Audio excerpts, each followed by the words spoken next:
DJ Ino mwana mparati kana ukatarisa zvakanzi Silence. DJ Tonde. Kufu. DJ Ino. rufu handiziwe kufananidzira kana ukandiona ndichifamba munzira ndinenge ndichitsvaga wekukanganisira chenjera hondo ikatanga ndokubatanidzira kutenda kunofambisa makomo ndisu tinorova vanhu nemuromo ukoyo kana ndikapinda nemo ndotanga hondo inopfuura yechimoyo yemashoko kutema idemo isu tinofambisa makomo ndisu tinorova vanhu nemuromo kunyarara ndiko kuti ugare uri safe kana omo panhau dzendewe ndiri kochi ndinokutambisa ndochi wovhura ziso kunge tochi mamwe makingi ebhoshi tosiya dzasukwa magomsharukwa isu tinosiya patobvarukwa juda siya rarukwa kana kukuyisa emukroshi garai mangoziva aprochi munoita gochigochi kutwa seuswa musharukwa kunoku kunodambukwa kutenda kunofambisa makomo ndisu tinorova vanhu nemuromo ukoyo kana ndikapinda nemo ndotanga hondo inopfuura yechimoyo yemashoko kutema idemo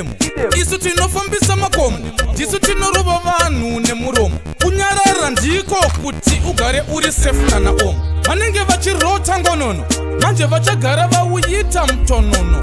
nekuti vakatangisa mabororo ndisu tinovaratidza chitororo madinga ngaabvise kunge buwe kana tangodaidzira kuti kuf that buwe faya katsandei taimu vashowe kuti madinga agara hatirovi when I wake up patori neground nemamakeup nekuti ndinomuka ndichirova mapress-ups ndisati ndarova makapu sati ndaenda pawhatsapp ndinojima nemuromo simbi ndinorova nemuromo kujojo remawedzi ende ndovatyora kunge nzimbe dzechiredzi DJ Ino kutenda kunofambisa makomo ndisu tinorova vanhu nemuromo ukoyo kana ndikapinda nemo ndotanga hondo inopfuura yechimoyo yemashoko kutema